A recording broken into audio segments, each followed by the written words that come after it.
Regardez bien le classement après. Pour l'instant du match, j'en dirais uniquement que c'est mieux que de perdre. Depuis l'ampleur qu'il a pris, on ne parle plus du départ de Toni Kroos comme en début de saison. Ceballos fait preuve d'une incroyable prise de responsabilité. Il arrive à bien conserver le ballon, il va bien distribuer, bien combiner. Il se projette par-dessus très bien. Aucune honte de dire qu'actuellement il tient notre milieu de terrain. Le seul buteur du match, et heureusement, malgré une forte volonté en seconde période, ça n'ira pas plus loin. Le problème étant le même pour tout le 14. Il s'agit de Mbappé, Bellingham, Vinicius ou Rodrigo, qui sont restés tous les 4 muets en première période pour montrer un visage différent en seconde. Il ne suffira malheureusement pas, malgré même la transversale de Bellingham. Il y a eu malheureusement un gros manque de réalisme. C'est quelque chose que je pourrais énormément vous reprocher vis-à-vis du fait que le Real Madrid mise littéralement tout sur cette attaque. Ça ne m'empêchera pas de dire que Rodrigo est notre meilleur joueur depuis l'année 2025. Heureusement qu'il était à la prise d'initiative sur le but de Kylian Mbappé, qui nous permet au moins d'égaliser. Ah là là, le coup de foudre vraiment envers ce joueur Raúl Asensio, qui dégage tellement de sérénité, tellement de confiance. Notre seul défenseur central qui permet actuellement à l'équipe de monter et de gagner facilement 40 mètres sur notre gardien. Sans parler de ses retours, de cette mini à la Sergio Ramos, où il a dit au fils de Simeone après un contact très fort sur lui de rapidement se relever qu'il n'y avait rien. Aux côtés de Tchouaméni,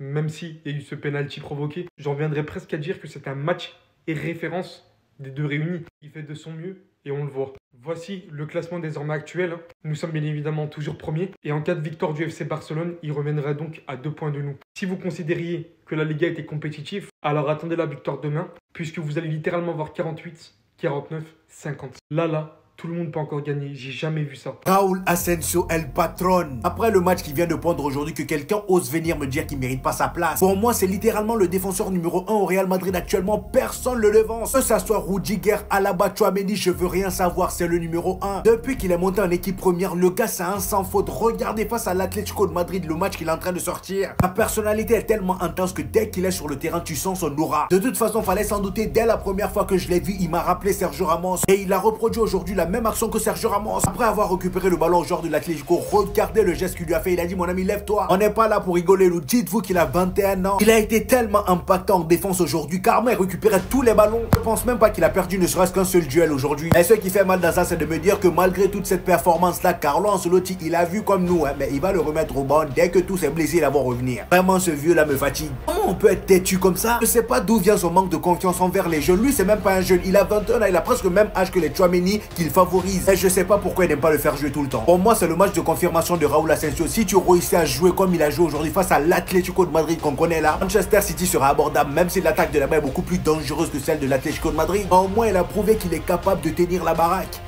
S'il y a bien un club qui sort vainqueur de ce derby madrilène, c'est le FC Barcelone, les amis, puisque le Real et l'Atlético se sont tenus en échec, un but partout, les gars. Alors, contrairement au match aller, c'était beaucoup moins une boucherie.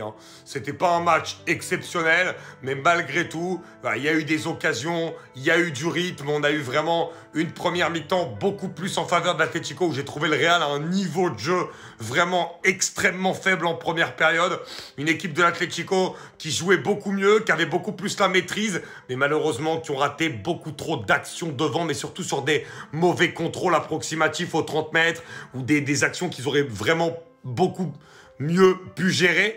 Et derrière, une deuxième mi-temps qui a vraiment été à l'avantage du Real Madrid, où on a enfin vu cette équipe jouer, on a enfin vu beaucoup plus de transition entre le milieu de terrain et l'attaque. Et derrière, ce Real qui réussit à égaliser avec Mbappé, qui derrière le but d'Mbappé à 10-15 minutes de vrai temps fort, et malheureusement n'arrive pas à concrétiser, notamment avec la tête de Bellingham sur la barre. C'est un match nul, un but partout, il n'y a pas grand-chose de plus à en redire, mais malgré tout, les gars, c'est quand même un résultat qui surtout est très important à prendre pour le Barça, qui peut faire une immense opération demain et relancer totalement la course à la Liga en l'emmenant à 3 sur la pelouse du FC Séville.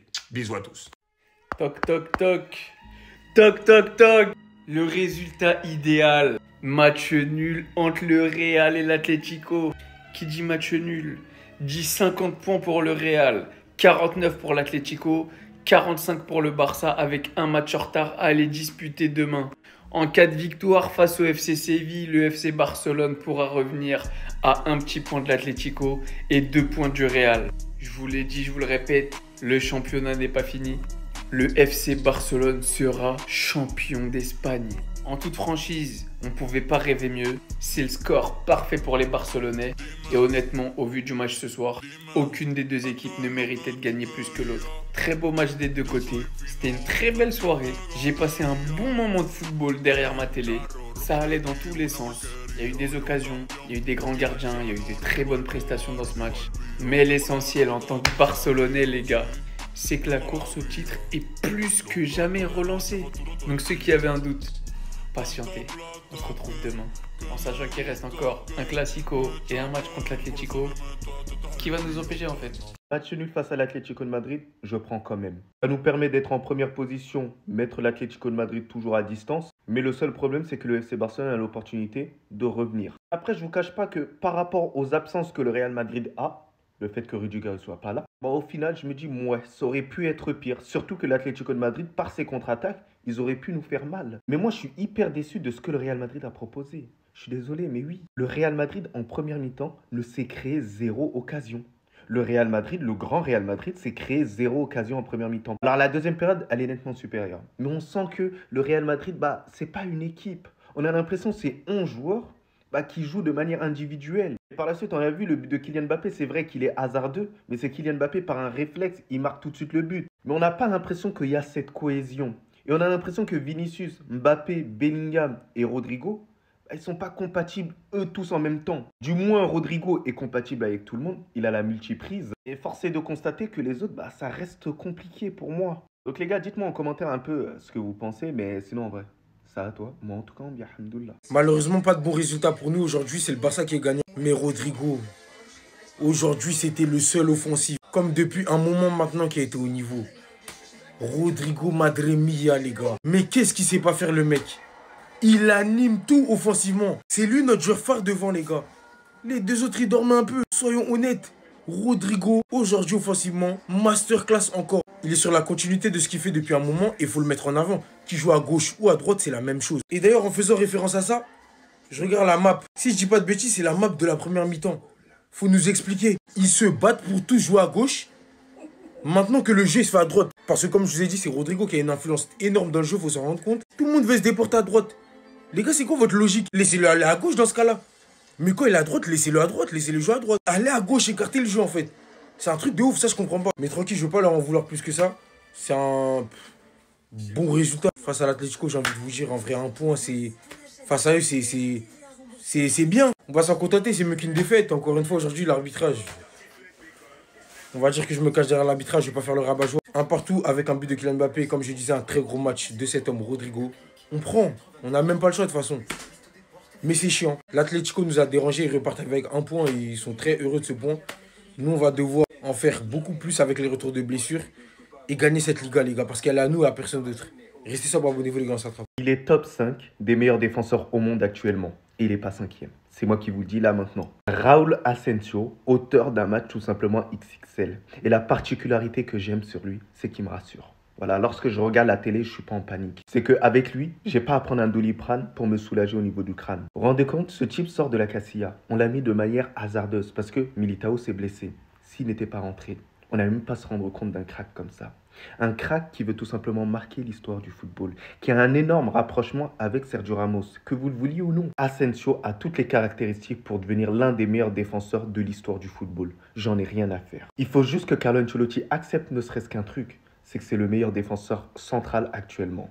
Il est même meilleur que les latéraux aussi. Il a une explosivité qui est maintenant rare dans le football actuel. Mais malgré cette explosivité, il a cette intelligence de jeu. Donc ça veut dire que sa capacité de vélocité pour rattraper les joueurs, c'est en cas d'urgence. C'est vraiment lorsque le Real Madrid est en difficulté. Et grâce à lui, le Real Madrid n'a encaissé qu'un but. Et je vous dis, il en fait partie. C'est vrai que Tchouaméni fait une bonne deuxième période. Même si la première période, le penalty, c'est un peu dur de sa part. Voilà, c'est dur pour lui. C'est dur, les gars. Mais la deuxième période, il s'est rattrapé. Je pense que le message, il est plus que clair. Il ne doit plus jamais bouger de la charnière centrale. C'est un monstre sans émotion. Il ne fait pas dans le détail. On a rarement eu la chance de former des joueurs comme lui, les gars. Et il me rappelle qui vous savez. Dans la combativité, c'est du Sergio Ramos. On a vu l'action où il fait un run de je ne sais combien de mètres pour mettre un joueur de l'Atlético par terre. À la Ramos, il a fait passer un message, les gars. Et forcément, on a des flashbacks. Raúl Asensio, c'est juste une machine. une machine. Jusqu'à la fin de la saison, quand Ancelotti compose, il doit avoir sa place titulaire parce que c'est notre meilleur défenseur depuis le début de la saison. Et j'ai même pas peur de le dire. C'est vrai que Rudiger, il est dans le moins bien. Mais ce mec, il monte en puissance. Il a une confiance en lui. À son âge, pour un mec à qui le coach ne fait pas confiance à 100%, j'ai juste du respect pour lui en fait. C'est un monstre. Et je suis tellement heureux d'avoir un mec comme ça dans notre club, les gars. Sans lui, on serait foutu. Il y aurait plus de défenseurs, mais il tient la baraque avec le peu d'expérience qu'il a. On dirait que ça fait 20 ans qu'il joue là au Real. Vous savez à quel point c'est dur de porter ce maillot? Raúl Asensio, il le fait de la meilleure des manières. Et moi, je voulais le féliciter. Merci, patron, pour la performance parce qu'il est exceptionnel, les gars. C'est un monstre, c'est un mastodonte comme on en a rarement eu, je répète. Et aujourd'hui, je peux vous assurer qu'on ne s'en sort pas avec le même résultat. Le 1 partout, c'est limite un bon résultat aujourd'hui, au vu de ce qu'on a proposé. Mais merci Raúl Asensio, restez sobre, abonnez-vous les gars, on s'attrape. Voilà, c'est ça que vous vouliez? Que le Barça nous rattrape? Bah c'est fait maintenant. Ils vont gagner demain et ils vont revenir à seulement 2 points du Real Madrid. Et quand ils vont nous affronter, ils vont nous mettre le hala. Comme d'habitude. Voilà, donnez-leur tout. Moi, je suis fatigué. Si le Real Madrid a réussi à égaliser, c'est grâce à un seul homme, Rodrigo. Et pourtant, c'est lui qui sort à la 88e minute. Expliquez-moi ça. Dans cette équipe, il n'y a plus aucune méritocratie. En fait, c'est les stars qui restent sur le terrain et c'est les meilleurs joueurs qui sortent. Parce que c'est pas des stars. Et moi, je vais vous parler français. Ça commence à me saouler que ce mec-là, on le respecte pas. Et moi, j'aimerais le retour de la méritocratie au Real Madrid. Quelqu'un qui est bon, il joue. Quelqu'un qui est mauvais, peu importe son statut, peu importe comment il s'appelle, il se casse sur le banc. Aujourd'hui, il n'y avait qu'un seul homme qui devait sortir et c'était toi. Mais malheureusement, le coach en a décidé autrement. Et ça, je ne l'accepte pas. Parce que Vinicius, va falloir que tu te ressaisisses.